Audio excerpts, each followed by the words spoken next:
Oh man, Panini just does not care anymore. That's what it looks like anyway.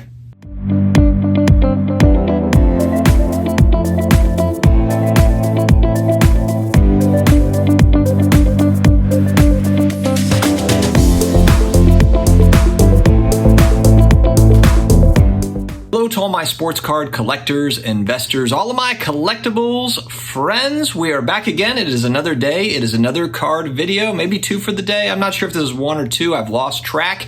If you're new here and you're looking for pretty much daily sports card collectibles videos and all the good stuff, all the fun stuff, you have come to the right place. Please hit that big red subscribe button down below. And also don't forget to connect with me on IG at SportsCardDad. And I'm also on Twitter on occasion, the Sports Card Dad. Well, a lot of Panini talk here recently, and it kind of has started a while ago. This has been a snowball effect, in my opinion. I've made videos about the recent Prism products, basketball and football, and to be honest, it's kind of like par for the course. You kind of expect certain things like print runs to go up. There is higher demand, so you would expect that the company that makes an in-demand product would print more. But there's things that are just adding up here. There's things that are kind of snowballing, and so let's talk about it. The new Prism basketball and football products are riddled me this. This is your captain speaking. Please return to your seats. We will be experiencing turbulence. Riddled with more parallels than ever before, and it's not even close. They keep on going up. It's kind of like the national debt, just keeps on going up without hesitation. It just keeps on going. And I kind of wonder too, because it kind of reaches a point where people are like, why wouldn't they just print this into the ground? Why wouldn't they just print like a zillion of this stuff? But the reality is if they print too much of it, then they probably won't be able to sell all of it. So they're probably trying to find a happy medium. And of course, they're going to lose the licenses, the major licenses, in the next couple of years. And so it's not a shock really that Panini would try to profit off of that situation. Who wouldn't really? And they might be a little bit bitter, frankly. I mean, they probably figured like, hey, we've got this thing going. And then all of a sudden, out of nowhere, Fanatics in the middle of the night, like a demogorgon, comes in and takes over all the licensing deals. And they just made an announcement about redemptions, and I'll read it. Please be advised that starting on September 30th, 2022, all redemptions for cards of low to mid-level value where the service ticket was opened on or before December 31st, 2017 will no longer be rewards points eligible. On September 30th, 2022, Panini will begin to fulfill redemptions on cards that meet the two criteria by sending you, the customer, a card of equal or greater value. At that point, Panini will consider all of these redemptions fulfilled.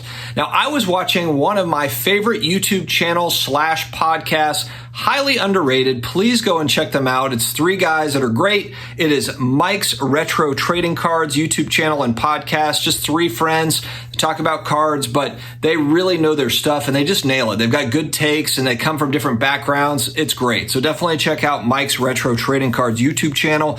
And I believe it was Joe on there, Joe Day, was talking about how he had Panini points, 150 Panini points, which, is what you get for some of these things. That's considered a lot. And the best he could get with 150 Panini points was a Tom Savage auto. Tom Savage auto. Not good.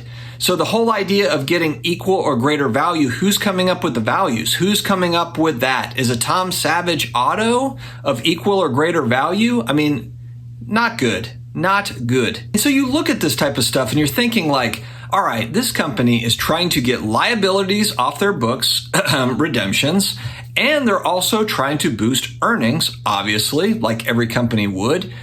Why would they be doing that? And what would be a motivation for doing that?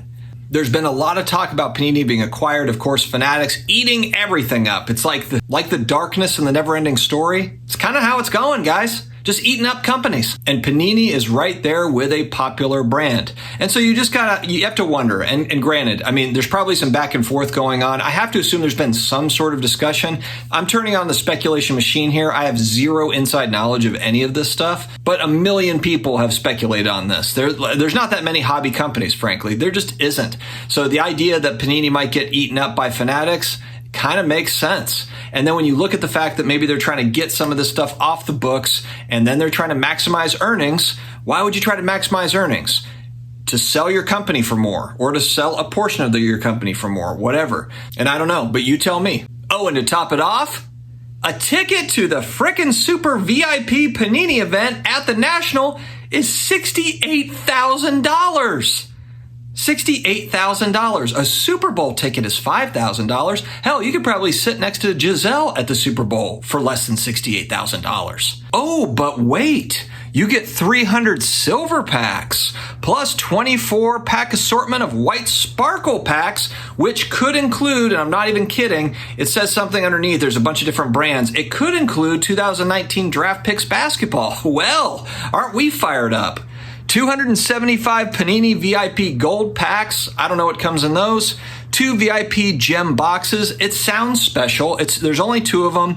Gem boxes. I mean, does it have a signed Tom Brady helmet in it? Game used? I don't know. A full complement of autos from the athletes in attendance. I like how there's vague commitments in here. A full complement. What does that mean? Does that mean all of them? Does that mean one of them? Does that mean 5 of them? An assortment of premium swag and Panini rewards points. Well, we know what rewards points get us, Tom Savage autos, but you get an assortment of Panini swag. You know what that means? The leftover stuff in the warehouse. And also special entrance, says it here, special entrance, a private bar. But here's my question. So you have a private bar. Is it open bar? Or is it you have a private bar, but you're still paying for drinks? That's key. Now, the coolest part of the whole ticket, and this is something that I think you get every year when you go to these big VIP Panini events. I'm pretty sure because I've seen pictures from years past, but you have access to the athletes in attendance. So that's the big thing. That's the really cool part. I don't really know what that access means. Does it mean that you are having a drink with Emmitt Smith? Does it mean that you're just taking a picture with him or whatever? Like, are you able to have a conversation with these guys? I haven't been to one, so I'm not really sure. Maybe, guys, in the comments, if you've been to one of these super VIP parties, let me know, because maybe I'll consider buying a ticket.